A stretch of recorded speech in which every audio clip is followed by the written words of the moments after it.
Hello friends, అందరికీ నమస్తే అండి. ఏపీపీఎస్సీ నిరుద్యోగులకి ఒక గుడ్ న్యూస్ చెప్పిందండి.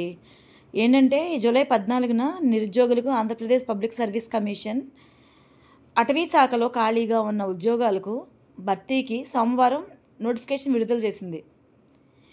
ఈ నోటిఫికేషన్ వివరాలు ఏంటంటే, ఈ శాఖలో జనరల్ లిమిటెడ్ రిక్రూట్మెంట్కు సంబంధించి 691 పోస్టులకు నోటిఫికేషన్ జారీ చేసింది.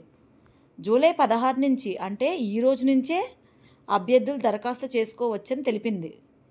ఈ ఉద్యోగాలకి దరఖాస్తు చేసుకునేందుకు ఆగస్టు 5 తేదీ ఆఖరు అని స్పష్టం చేసింది. ఓకే అండి, ఇదంతా బాగుందండి. ఏపీపీఎస్సీ అంటే, ఏపీడిఎస్సీ అంటే చాలా భయం వేస్తుంది అందరికీ. ఎందుకంటే ఏమైందో చూసాం, గ్రూప్ 2 ఏమైందో చూసాం. గ్రూప్ 2 ప్రిలిమ్స్ ఉన్నప్పుడేమో వైసీపీ గవర్నమెంట్ ప్రిలిమ్స్ పెడితే టీడీపీ గవర్నమెంట్ ఏమొచ్చి మెయిన్స్ పెట్టింది. అసలు ఆన్లైన్ అనే ఎగ్జామ్స్ ఏపీపీఎస్సీ గ్రూప్ 3 అవన్నీ తీసుకువచ్చిందే టీడీపీ గవర్నమెంట్. ఈ మైనస్ మార్కింగ్ తీసుకొచ్చిందే టీడీపీ గవర్నమెంట్. మళ్ళీ ఇప్పుడు జగన్మోహన్ రెడ్డి గారి గవర్నమెంట్లో ఉన్నప్పుడు ఏపీపీఎస్సీ నోటిఫికేషన్ వేసి గ్రూప్ 2 ప్రిలిమ్స్ పెట్టింది. చాలా దారుణంగా సివిల్స్ తరహాలో పెట్టింది ఎగ్జాము.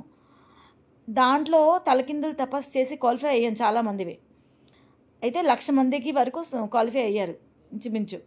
అయితే ఇప్పుడు వాళ్ళందరికీ ఆన్లైన్ ఎగ్జామ్ పెడతానని చెప్పి టీడీపీ ప్రభుత్వం వచ్చాక ఏం చేసిందంటే ఆఫ్లైన్ ఎగ్జామ్ కండక్ట్ చేసింది. ఒకేసారి ఆఫ్లైన్ ఎగ్జామ్ కండక్ట్ చేసింది. ఓకే, బాగానే ఉంది. కానీ రిజల్ట్ కట్ ఆఫ్ ఎంతో తెలియదు, ఓపెన్ కట్ ఆఫ్ ఎంతో తెలియదు, బీసీ కట్ ఆఫ్ ఎంతో తెలియదు, ఎస్సీ కట్ ఆఫ్ ఎంతో తెలియదు, ఏ కట్ ఆఫ్లు తెలియదు. రిజల్ట్ మాత్రం అనౌన్స్ చేశారు. అంటే సిబిటి టెస్ట్కి క్వాలిఫై అయిన వాళ్ళ లిస్ట్ మాత్రం అనౌన్స్ చేశారు. ఏంటంటే కొంతమందికి ఎక్కువ మార్కులు వచ్చిన వాళ్ళు ఎక్కడ సెలెక్ట్ అవ్వలేదండి. ఏ బేస్ మీద సెలెక్ట్ చేశారో కూడా అర్థం కావట్లేదు ఇప్పుడు కూడా. కానీ మళ్ళీ ఇంకో నోటిఫికేషన్ ఇచ్చిందండి. ఈ నోటిఫికేషన్ మరి ఎలా ఉంటుందో చూడాలి.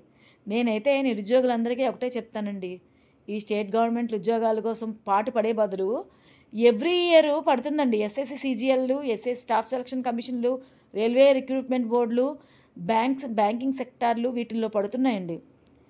వీటి కోసం చదువుకోండి, మీకు కనీసం పారదర్శకంగా ఉద్యోగం అన్నా వస్తుంది. ఈ స్టేట్ గవర్నమెంట్ ఎప్పుడు నోటిఫికేషన్ ఇస్తుందో తెలియదు, ఎప్పుడు ఎగ్జామ్ పెడుతుందో తెలియదు, ఎప్పుడు ఉద్యోగాలు ఇస్తుందో తెలియదు.